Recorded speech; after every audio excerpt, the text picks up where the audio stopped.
존경하는 국민 여러분, 대구 달성군 국회의원 이진숙입니다. 먼저 5.18 민주화 운동 과정에서 희생되신 분들의 명복을 빕니다. 아픔을 겪으신 분들과 유가족 여러분들께도 깊은 위로 말씀드립니다. 어제 국회 도서관에서 저희 의원실과 새역사 국민운동이 공동으로 주최한 5.18 민주화 운동의 대조명 공개 포럼 이후 언론과 소셜미디어에서 큰 반향이 있었습니다.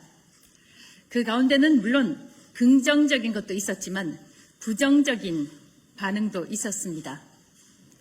소셜미디어에서는 이제 5.18을 재조명할 필요가 있다는 의견들이 다수 올라왔지만 일부 레거시 미디어들은 토론자들의 몇몇 표현들을 문제 삼아 5.18을 폄훼했다는 식으로 보도를 했습니다. 일부 보도와 평론가들은 5.18은 이미 특별법에 따라서 민주화 운동으로 규정됐으니 재조명이 필요 없다는 의견을 강력히 피력하기도 했습니다. 과연 그렇습니까? 특별법으로 보호받는 사건에 대해서는 어떤 토론도 해서는 안 된다는 것입니까? 대법원에서 확정받은 사건들에 대해서도 재심을 신청해서 몇십 년 뒤에 무죄 판결을 받는 경우가 왕왕 있습니다.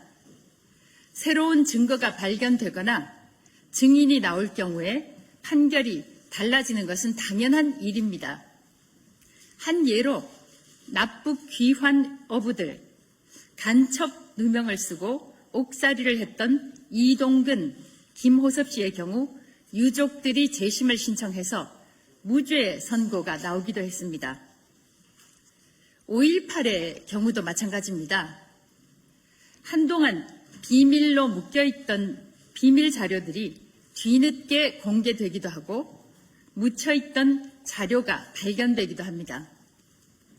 5.18이 특별법에 의해서 민주화 운동으로 규정됐으니까 더 이상 토론은 필요 없다고 주장한다면 5.18은 성역을 넘어 이미 신화가 된 것입니다.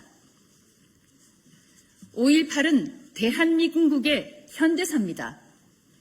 직접 현장에서 경험한 목격자들이 생존해 있고 자료들이 많이 남아있는 지금 5.18에 대한 연구가 더 활발하게 이루어져야 한다는 생각입니다. 5.18에 대한 토론이 필요한 이유가 또 있습니다. 이재명 민주당 정권은 국정과제 1호에서 5.18 광주 민주화 운동 정신 등을 헌법 전문에 수록해야 한다, 이렇게 제시를 하고 있습니다. 개헌만큼 나라의 큰일은 드물다고 할 수 있겠죠. 그런데 헌법에 넣겠다는 5.18을 토론도 해서는 안 된다는 것은 어불설성입니다.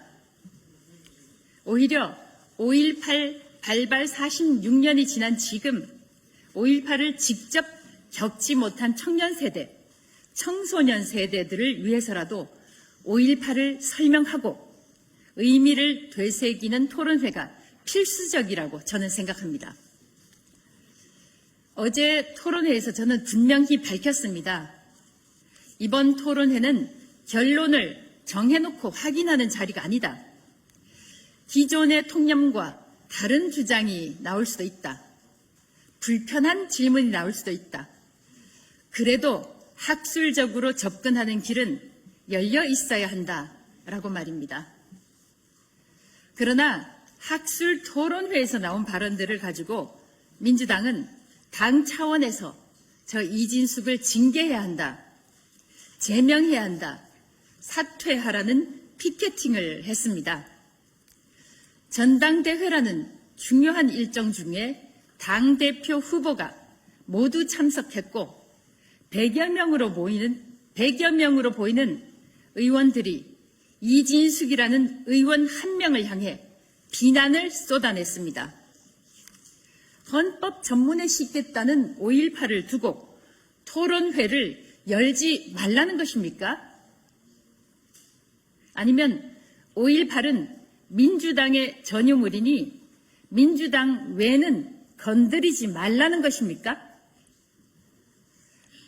어제 토론회에서 밝혔듯이 5.18은 우리 모두의 역사입니다. 특정 진영의 전유물도 아니고 특정 지역의 전유물이 돼서도 안 됩니다. 이미 정리가 끝났으니 더 이상의 토론이 필요 없다는 말은 5.18을 성역으로 인정하라고 강요하는 것입니다. 몇 년 전 김정은의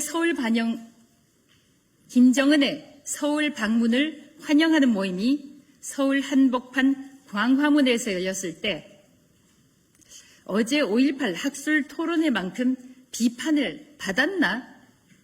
그런 생각을 해봤습니다. 이 자리에서 분명히 해둡니다. 토론회에서 나온 개별 발표자의 모든 표현과 주장이 곧 주최자인 저의 견해이거나 국민의힘의 공식 입장은 아닙니다. 토론회는 서로 같은 생각을 확인하는 의식이 아니라 서로 다른 주장과 근거를 공개하고 검증하는 자리이기 때문입니다. 헌법 전문에 넣겠다면서 토론회를 금지한다? 그렇다면 5.18 민주화 운동이 우리에게 시사하는 것은 무엇일까요? 민주를 내세운 운동이 민주국가의 가장 중요한 가치, 자산인 사상의 자유, 표현의 자유를 억압하는 반민주적인 결과를 가져올 것입니다. 한 가지 더 제기할 문제가 있습니다. 대한민국 현대사에는 5.18 외에도 우리가 함께 기억하고 그 정신을 계승해야 될 사건들이 또 있습니다. 부마 민주항쟁, 4.19 혁명, 그리고 공산주의에 맞서서 대한민국을 지켜낸 6.25도 있습니다. 단순한 숫자로 서열을 매길 수는 없지만 국가의 존립과 국민의 희생이라는 측면에서 6.25가 가지는 역사적 무게는 그 무엇보다 비교하기 어렵습니다. 그런데도 왜 특정 사건만 헌법 전문에 수록해야 하는지, 그 객관적 기준은 무엇인지 국민들은 묻고 있습니다. 이와 함께 국민 세금이 투입되는 5.18 유공자 제도도 투명하게 공개돼야 합니다. 유공자, 즉 공을 세운 사람들에게는 금전적 혜택이나 입학, 취업에서의 특혜 이상을 넘어서는 의미가 있습니다. 민주화 운동을 위해 공을 세운 사람들은 그 공을 구체적으로 알려서 다른 사람들에게 귀감이 되도록 해야 할 것입니다. 국민의 세금으로 운영되는 만큼 유공자 인정 유형별 인원과 심사 기준, 구체적인 인정 사유, 심사 절차와 연도별 지원 규모는 개인정보를 보호하는 범위 안에서 국민들이 납득할 수 있도록 공개돼야 합니다. 5.18 유공자 공적 공개는 공정, 정의를 원하는 우리 청년들을 위해서라도 반드시 필요하며 청년들도 이를 강력히 원하는 것으로 알고 있습니다. 떳떳하면 명단을 공개하라는 감정적 공방을 넘어서 공적 제도의 투명성을 충족할 제도를 마련하라는 것입니다. 유공자들 역시 스스로의 명예를 위해서라도 반대하지 않을 것이라고 생각합니다. 이 자리에서 분명히 밝힙니다. 어제 토론회는 아수라장, 난장판이라는 표현과 달리 2차례 정도 소란이 있었지만 수백 명 청중이 끝까지 자리를 지키며 3시간 반가량 진행이 됐습니다. 오시지 않은 분들은 꼭 특히 언론인 여러분들 꼭 유튜브를 유튜브로 토론회 전부를 봐주셨으면 감사하겠습니다. 발표를 맡은 이영훈 교수, 김용삼 대기자, 주동식 대표, 또 토론해 주신 최진덕 교수, 이강호 위원께 감사드립니다. 격려사를 해주신 주대환 대표, 진행을 해준 한민호 대표께도 감사합니다. 다시 한번 이번 토론회가 우리 사회의 역사적 논의를 한 단계 성숙시키는 계기가 되기를 바랍니다. 제가 할 이야기는 사실상 제 기자회견문에 다 담겨 있습니다. 그리고 또 그 디테일하게 궁금한 부분이 있는 분들은 제가 페이스북에 여러분들이 궁금하게 생각하실 부분들이 다 올라와 있고요. 다만 어제도 한 기자가 그런 질문을 했지만 제가 오늘 그 자리에서 이야기를 했죠. 일부 부족한 여러분들의 기준 또는 일부 국민들의 의견에 부합하지 않은 그런 표현을 가지고 전체를 평가하는 것은 그 자체가 저는 부적절하다고 평가하고 있습니다. 그래서 토론 전부를 좀 봐주시기를 바라고 한두 가지 표현이 부적절하다거나 맞지 않는다거나 하는 부분은 여러분들이 좀 가려서 판단을 해주시길 바라고요.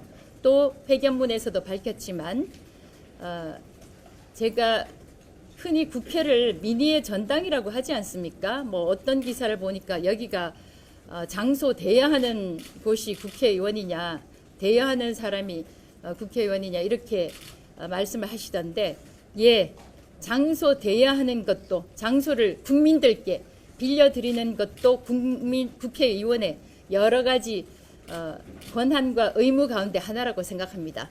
그리고 말씀을 드렸지만 민주당 또는 특정 진영, 특정 지역이 원하는 그런 토론회만 해야 된다, 국회에서 해야 된다. 그것도 맞지 않는다는 것은 언론인 여러분들도 잘 아실 것이라고 생각합니다. 이 표현에 대해서는 어떻게 생각하느냐, 여기에 대해서 당신은 어떻게 생각하느냐, 그것은 저에게 할 질문은 아니라고 생각합니다. 고맙습니다. 항상 수고 많으십니다.